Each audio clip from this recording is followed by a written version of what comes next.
What's going on, everybody? Welcome into this edition of Cards Hub 365. I'm Brendan Schaefer. Along with me, Joe Roderick. As we're getting things rolling, breaking down, Joe, another Cardinals game in which the local nine did not get the win, and starting pitching was another topic of discussion as Eric Fedde faltered, as I put it in the title of this video, gave up a few home runs. Saw that as a trend. It's something Sonny Gray had happened to him as well, but with Fedde, it's another case of that, and the Cardinals lose. I believe the final 12-5. I was setting this stream up and wasn't even sure what the final score was, but that's kind of the way we feel at the end of some of these games right now, Joe, with the way that the Cardinals pitching has had some struggles early. Yeah, and if you're trying to be the ultimate optimist, like I've been trying really hard to be over the last few weeks, you need guys like Sonny Gray and Eric Fedde to show up in these games. And maybe we'll use the old adage that they're just working on stuff right now. It's spring training. They're working on a few things here and there. I don't know what you're working on in spring training, though, that's going to allow home runs. That's one of those, that's one of those things that just should never be in the arsenal. Well, and I mean, in fairness, though, Sonny Gray, and he did talk about that after yesterday's game, that he's doing things that don't necessarily maximize the competitiveness of, if this was game 7 of the World Series, I'm probably not throwing that pitch in that situation. You might be working on, I need a better feel for pitch XYZ, that I maybe don't have it right now, but I'm going to throw it more than I normally would because I know that when March 27th gets here, that's a pitch that I'm going to need in my arsenal to feel better than it does now. Or situational, I really have to focus on throwing this particular pitch inside to right-handed batters because I haven't been able to execute that. And even though that's not a strength right now for me, I need to do it an inordinate number of times in this game because otherwise I'm never going to develop the feel for it. So like that could be part of it, but you're right. Like at the end of the day, it's still competing and you'd like to, let's put it this way. We're not going to freak out about it, but it would be better to not have the home runs be hit against you. And then it sort of piles up day after day when it happened with Sonny and now it happens today with Eric Fedde. Eric Fedde, I mean, these are two guys that I think the way that we would look at Sonny Gray and Eric Fedde going into the season just on paper, probably your best two starters in the rotation, your number one and your number two. Last year, they were guys that had ERAs in the high 3s, which is acceptable for sure. I guess part of you, though, wonders if this Cardinals team, let's take off our optimist hat for a moment, if it doesn't end up that the Cardinals have the season where they do shock some people and surprise some people in a positive way, part of that could come from, like, what happens to this team if Sonny Gray is a 4.2 ERA and Eric Fedde is a 4.4? Suddenly, you're taking where the best strengths that you had in your rotation and going, if these guys just have mediocre years, you find it difficult to see where it's going to come from that the Cardinals are going to be able to rise above and have a really good season. And that's where the most powerful part of this pitching is the bullpen. It's that back end of the bullpen that we know is strong again this year. There's a few new faces, but you still expect them to come in and hold a lead in the 8th and 9th inning, maybe 7th, 8th, and 9th inning. If you're going out there and struggling at the start and you're, I guess, having Libator, whoever, have to throw at multiple innings in the middle of a game, or you're having to use a guy like JoJo to get you out of a situation in the 5th or 6th, if there's that trickle-down effect where if these starters aren't as solid as you're expecting them to be, then that's going to really start to stress that bullpen a whole lot more. And then everything just falls apart. And that's how you become a sub-500 team. And we'll see. There's still time to see what kind of team the Cardinals are going to be in 2025. And you can let us know with your comments right there in the live chat. Once you're subscribed to the Sports Hub STL channel, you can get your comments in. And we are powered today by Gray Bar, your distributor for electrical and datacom needs. Find them online at graybar.com. Joe, another topic that I wanted to get into for today's show, there's a couple of different position battles that I think are heating up right now. That utility spot off the bench as we continue to do our roster machinations in our head for what that Cardinals roster is going to look like when opening day gets here. And the center field job is one that we have seen have some interesting twists and turns with the way that Victor Scott has played and also the number of opportunities Lars Nootbaar has been getting in center. It's clear the Cardinals are trying to get a full catalog of looks as to how he is performing defensively in that role. Let's go ahead and start with that, and then we'll get into one name in particular, Jose Barrero, that I think is making an interesting case for the bench. What do you think about the way center field is being handled right now and the way that it could shake out? I guess the question would be, is this a case where it's Victor Scott's job to lose, or does he still have to prove a little bit more over the course of the next 2 weeks before the season begins to really stake a claim to that opportunity this year? I think right now, if opening day was this Thursday and not 2 weeks from Thursday, I think Victor Scott, I think he has that center field job. I think that's his. I don't know where everything else kind of falls into place with that. But I do think that with Nolan Arenado being here, I think maybe you're seeing a lot of that. Lars Nootbaar, he's going to be in there. He's going to be 2 or 3 in that lineup. It seems like they are going to stick with him. But I think that Victor Scott has done more than enough to earn a starting spot right now. Similar to, let's say, what maybe Jordan Walker did 2 years ago, where he hit so well, you had to put him in there and you had to see what it was like in the regular season. So I do think that, yeah, he's out there, but I think we're seeing a lot of Lars Nootbaar in center field because of just in case.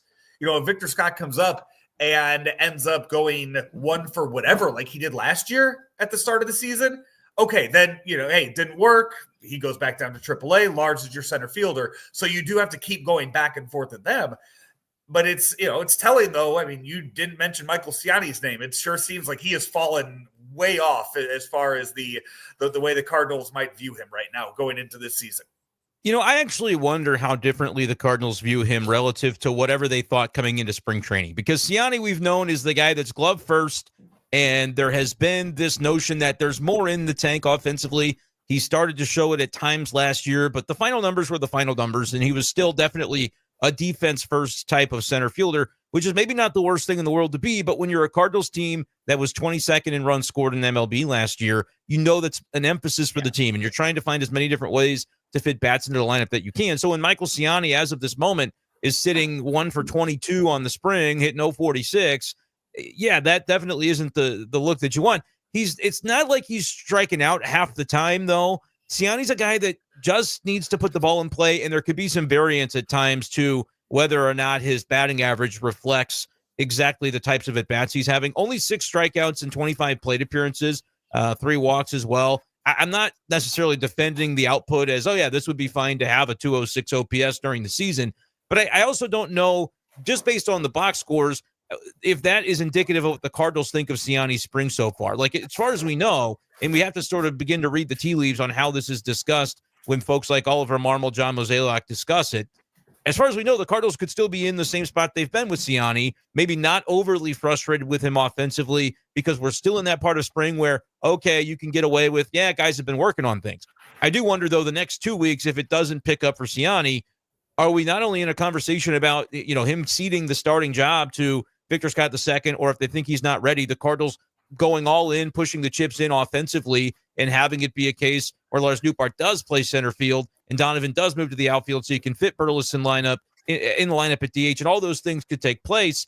Do we even talk about it in terms of like Michael Siani could begin the season in Memphis, which I didn't really think was going to be in play, simply because I recognize, and I think the Cardinals recognize, he could be a valuable guy off your bench, but he is a little bit redundant if he's a left-handed hitting outfielder like Victor Scott, who is going to be primary center fielder, good defense, but kind of does a lot of the same things to various degrees that Scott does. I don't know if that's something the Cardinals would mind having a pair of instead of just one of those guys on their roster, but you also have some other spots to fill as well.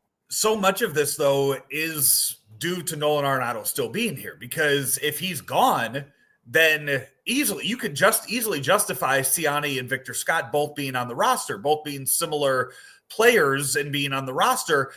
But with Arenado still here, that pushes Brendan Donovan into that outfield role, and that's too many outfielders that you have. I think it does, depending on what they do with the situation with Gorman, though. Is he going to play second, or is he just going to DH? And that's the other thing I was going to say too, because can you have a defense first center fielder when you're either starting second baseman or DH, whenever Gorman plays, struck out 37% of the time last year? That's where you can't have both situations there. Yeah, I mean, that's perhaps a fair take on that, and we'll see what the Cardinals end up wanting to do. Team STL jumping into the comments mentioning, I was all in on Nootbaar being the opening day center fielder, but Victor Scott II has been amazing. I know that Our guy Mike Claiborne wants to talk about Victor Scott II a little bit as well. Claibs, do you have us? Do you hear us? I can hear you loud and clear. Wonderful, wonderful. What are your thoughts on what we've seen so far from Victor Scott II as we talk about the battle for center field? A lot that we saw last year at this time. You remember he got off to such a good start, really kind of turned some heads on his base stealing ability and his ability to play in the outfield, and he was really raw. This year he got off to a really good start. He's cooled off a little bit, but I think he's a much better player overall than what we saw this time last year. This is a guy who took last season personally with regard to knowing what he needed to do to improve. And Brendan, you've been around him, as you, Joe. You know, he has a notebook he takes with him everywhere he goes. I mean, he's a guy that makes notes about things that he goes over. So it's never like he's not going to be prepared. He and John Jay have really gotten off to a good start with regard to working on his defensive skill and just creating more balance below his waist. And I like what I see. Throw in the fact that Michael Siani has one hit in the spring. That's not helping his situation at all. And the question is he now your fourth outfielder? And the answer is probably yes, because while you want Jordan Walker to be better, you want to make sure you're solid defensively late in ball games.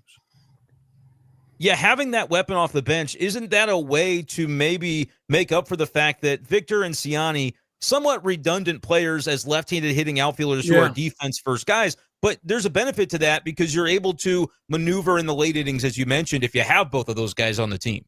Yeah, and you know what? Both of them are very good base runners also, in case you have to, you know, like I always talk about, you know, I like to have Luke and Baker, but when Luke and Baker gets a base hit, then I have to pinch run for him. So now maybe I make the insertion there with Siani and or Scott. So a lot of bench jockeying that's going to take place as far as the lineup is concerned late in ball games. And, you know, I'll tell you a guy who's making a name for himself, Jose Barrero, today did some things that you have to like about him. So things are starting to kind of come together, and I'm of the belief this is your last week of evaluation. After we get through this week, then you're going to be inside of 10 days, 12 days, and then you want to start building continuity.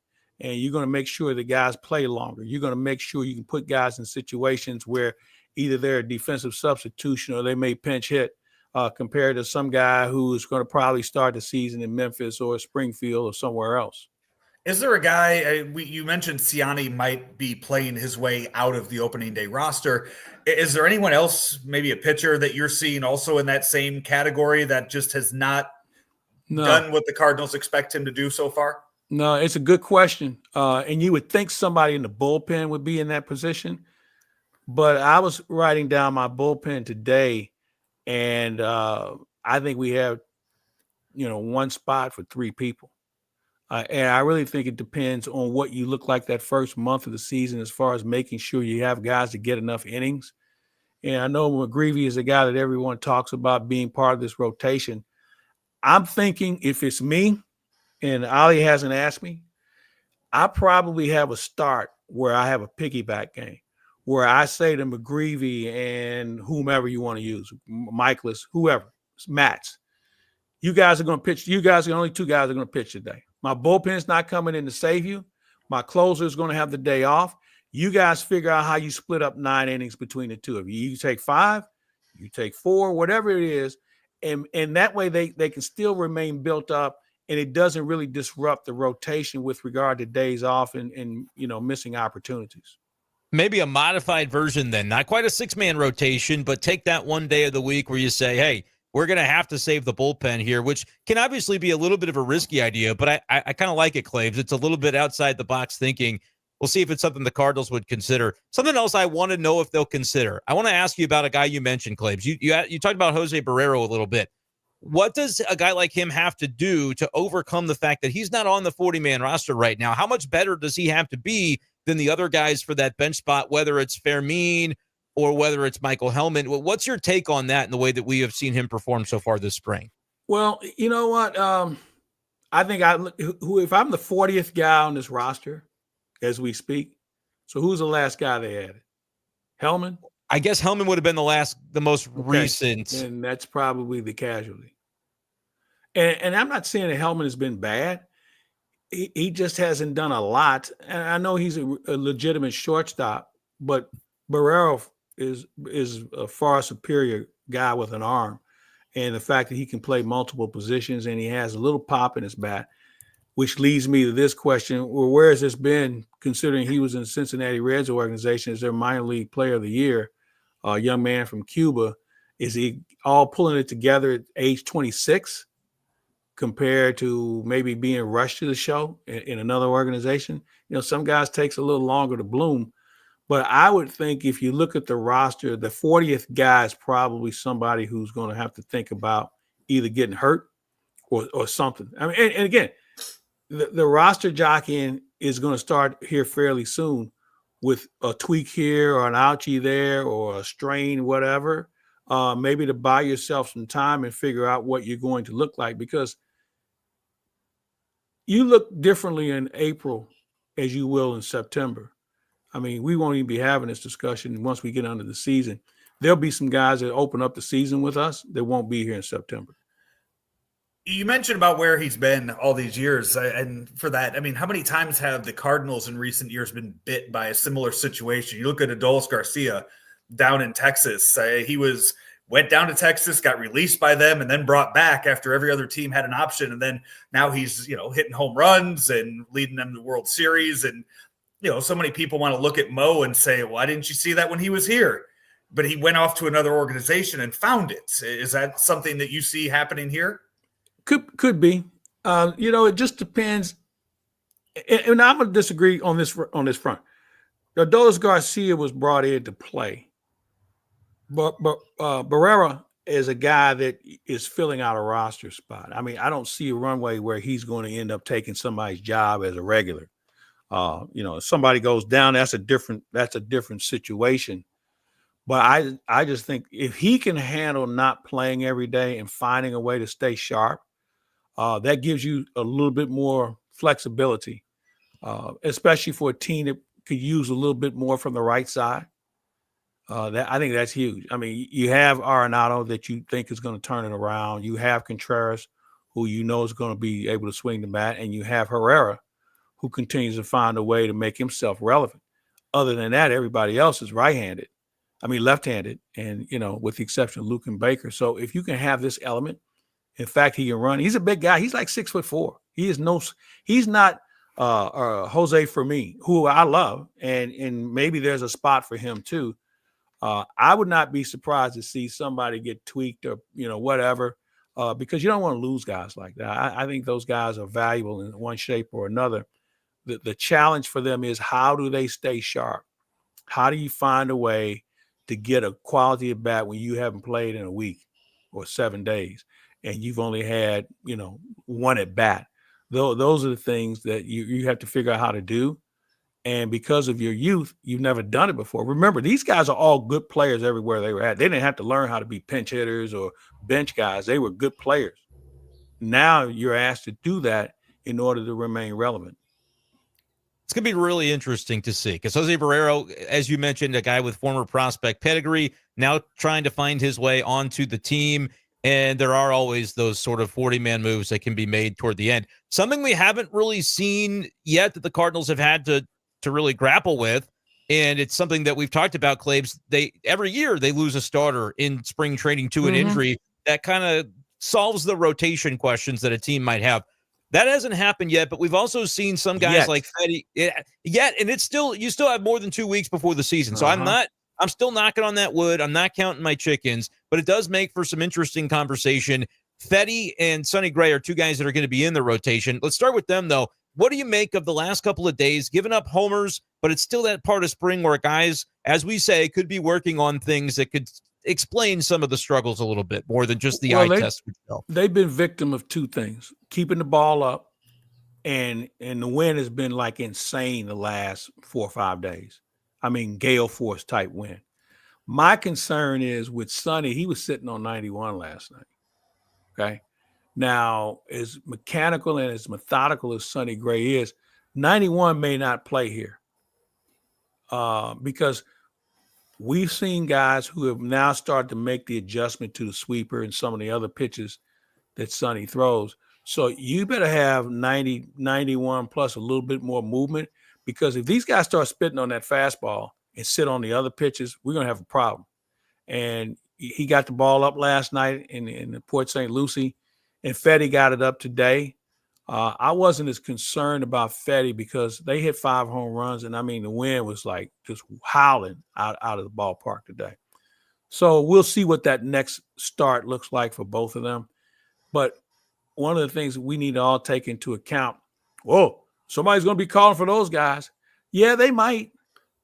But I think the first question a lot of teams are going to ask is, are those guys better than anybody we have in the minors or in the organization? That's the first question. Second question is, what are you willing to give the Cardinals for either one of those guys? And remember, Sonny has a no trade. And that's He's the thing. already exercised that once. I know I was talking to someone the other day about when the Yankees, Cole went down, and I reminded them, I said, Sonny's done the Yankee thing before, and it didn't go well. Done that. Yeah, he doesn't. He is not the kind of guy that wants to be with that New York in that New York spotlight. But when you see guys like Garrett Cole go down, of course, people are going to say, "Oh, the Cardinals should trade Matz for him. The Cardinals should trade Fedde for him." And it's not only what are you going to get back for that? Because what is it? Fedde $7-8 million. 7.5. Yeah, isn't that much right now that the Cardinals are looking to unload on payroll this year, and it's a one and done thing. But on top of that, Claves, this is something you bring up all the time. You trade away Fedde, you trade away Matz. Okay, they might not be your top tier pitchers, but who's going to take all those innings? You're going to give the keys to McGreevy, right? And we're not deep enough for that. Tank Hentz isn't ready yet. Yeah, Fedde could get you to 160. I mean, 160, 180 this year if he's healthy all season. If you trade Fedde just because the Yankees need him and we want to shed $7.5 million, who's gonna take all those innings? I mean, that might take 3 guys in the organization. I agree. To take those. And we don't have 3 guys. No, you don't.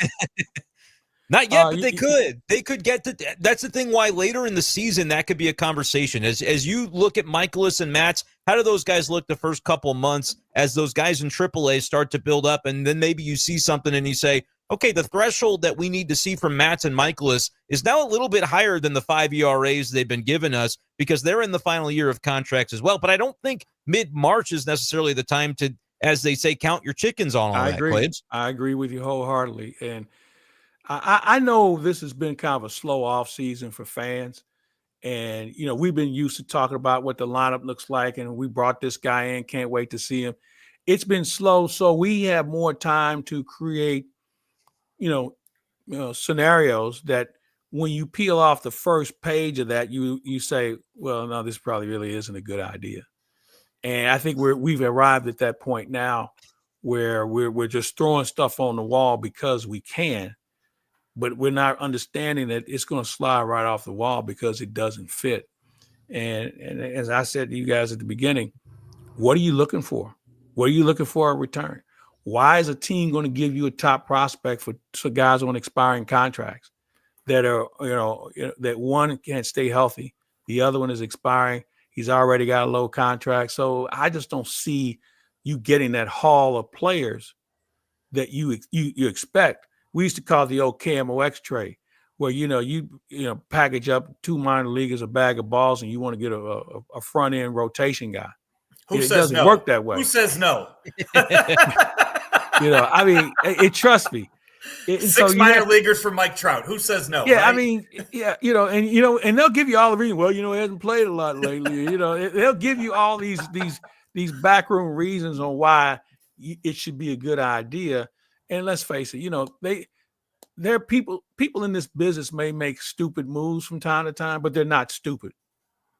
And so I think we just need to kind of like hold our horses here a little bit and just let this play out, like you mentioned, Brendan, because there's a lot more baseball to go. And how many times have we talked about, Memphis is going to be pretty good this year with all the pitching we're going to leave behind. And come July, Memphis doesn't even have any pitching.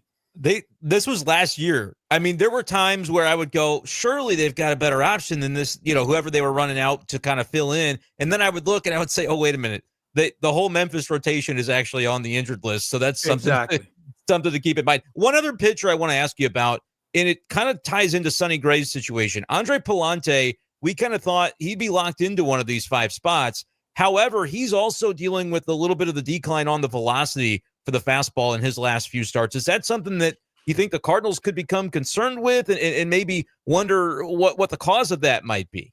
Well, I'm sure it's something they've taken a look at. You don't want a Zach Thompson scenario where, you throwing 96, 97, and all of a sudden you're grunting on 91. And at this level, those hours of difference, miles per hour difference, is glaring, especially if you're a ground ball pitcher like Palante. So I don't know. It's certainly a question that will be raised. I'm just still in that stage where, as you mentioned, we're still working on a few things. And if there's one guy who really earned his stripes from a preparation and rebound and knowing thyself, it's Palante. That's my least concern. I hope the Cardinals see it that way. Joe, what are your thoughts on that when it comes to Palante? Because it was in the article that Katie Wu wrote a few days ago. Just basically, she's making her roster projections. People kind of took off with that, where she had kind of said, that final spot, the way the Cardinals maybe see this, could come down to Palante versus McGreevy. And right now, it really feels like McGreevy ends up in AAA. I know it was floated at spots. Well, maybe you put him in the bullpen. I don't think that makes sense. But I'm right there with Claves on Palante. This dude basically saved your rotation at times last year when the Cardinals absolutely didn't expect it from him. They didn't see him as that kind of guy, and he had to show it and prove it to him. What are your thoughts on what we've seen so far from Palante, Joe? I mean, unless they are just dead set on having McGreevy in the rotation to start the season, I think that spot is Palante's. And right now it makes the most sense to sit there and say that Palante is the odd man. If you need to get rid of one of those 5 starters, it just makes it so easy to say that the Palante is the guy that's out. So I would say that he has earned that spot from what he's done in previous years. So you give him that start at the beginning.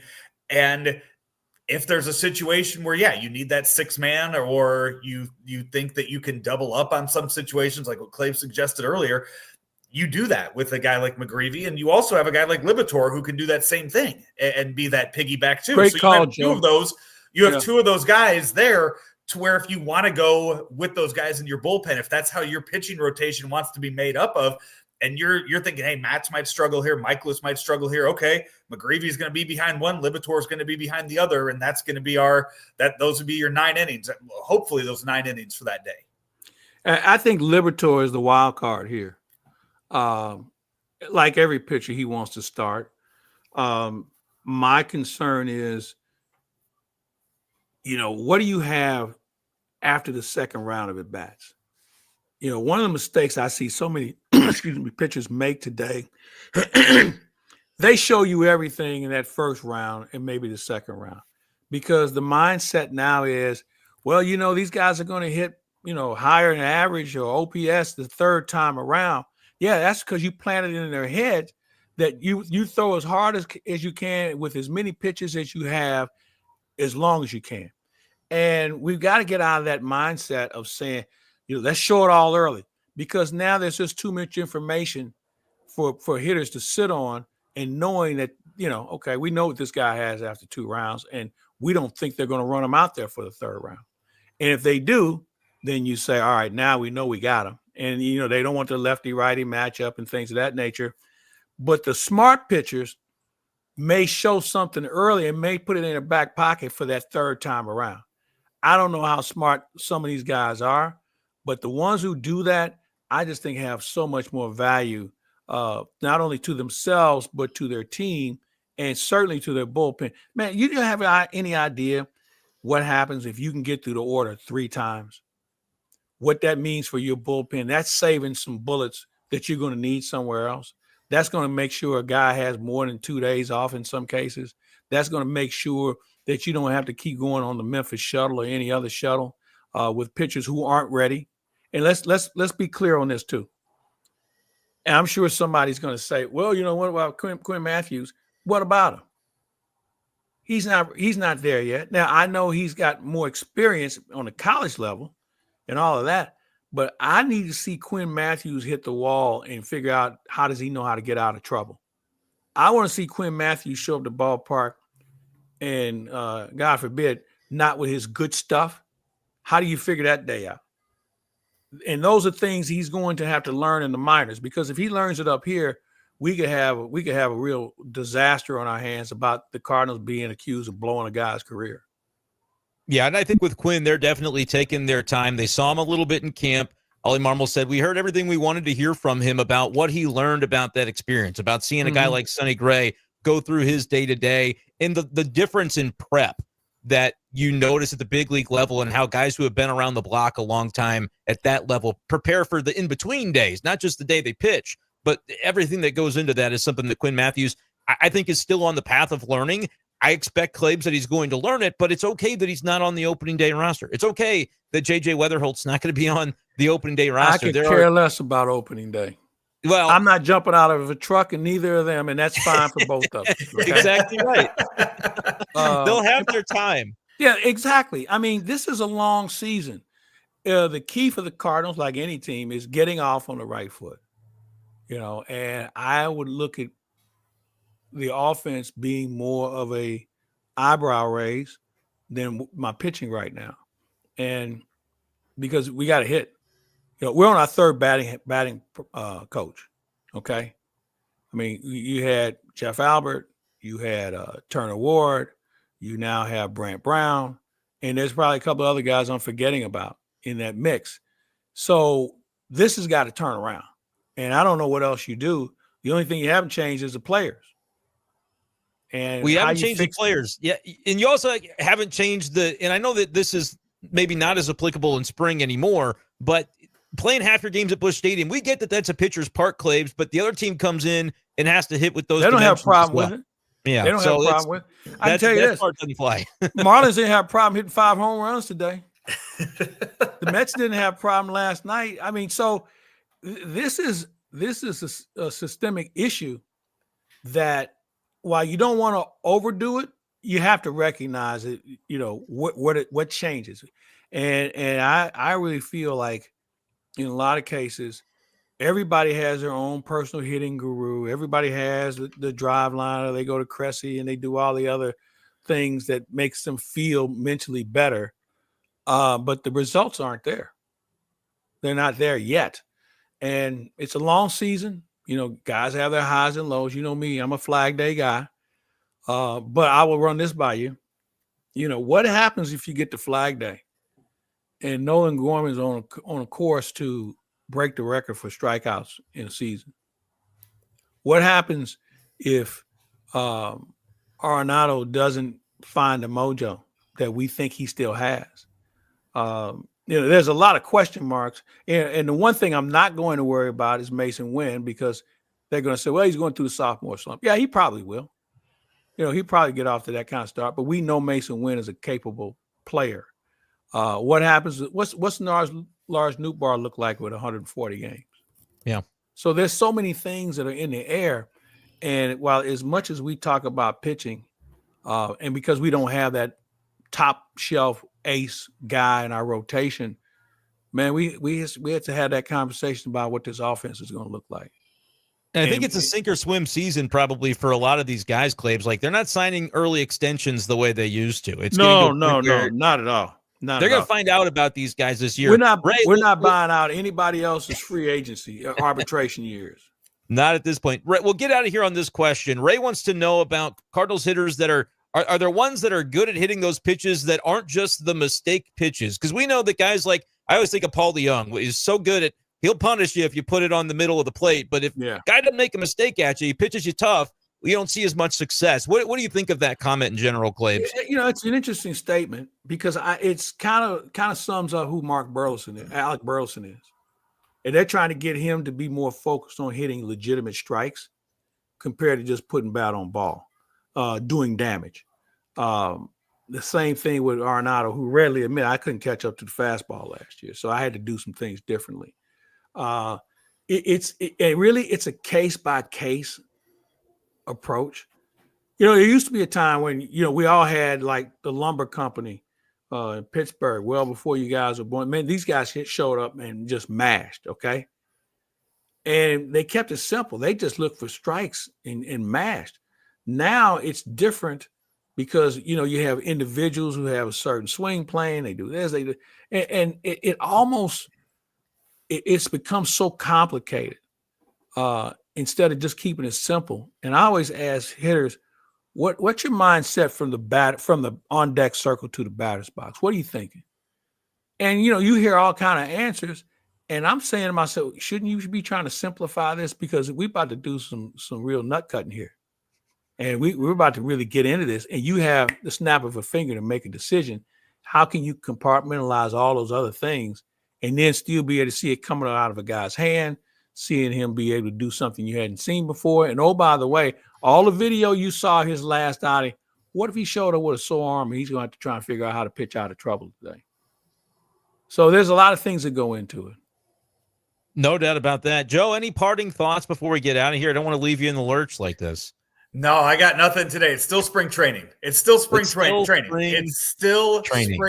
Agreed. The only teams that have to look at their calendar and start maybe worrying about something are the Dodgers and the Cubs. They play next week. Everybody else still has quite a bit of time. Yeah, I think that's the approach, Joe. But I think after this week, yep, you really start to bear down. I've always been a person that thought the last 10 games is who I am going into the season. And the question there is, how do you get enough people involved in the last 10 games? So we'll have to wait and see. Ollie's a smart guy. He's got a smart staff. They have good support. And I'm sure right now as we speak, they're in their office. And they debrief every day. They don't miss anything.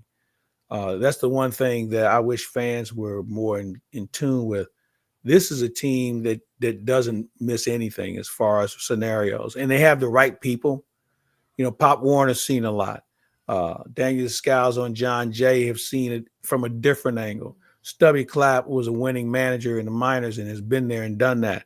It's a very unique staff that is very well prepared, and I can assure you there's not a scenario they haven't seen. Yep. And we just got through a whole episode of Cards Up 365, and I didn't say Tekoa Roby's name once. That's for you, Clay. So, well, you know what? I know how you feel about him. I know how the man crush is working. It'll be interesting to see where he lands. And he's a guy that's going, as we narrow this thing down, there's not going to be enough innings for guys to really prove who they are. Yeah. So he's a guy that I would think, all right, we know who you are to a point. These are the observations we think will help you be better to yourself and certainly to us. And we just need you to go somewhere and pitch and make it known to Ben Johnson and the staff in Memphis. This is what we're looking for from him. So this is the path we'd like him to be on. Yeah, a healthy summer for him would be the biggest thing to be able to work on those things. And hanging out with you can't hurt him either.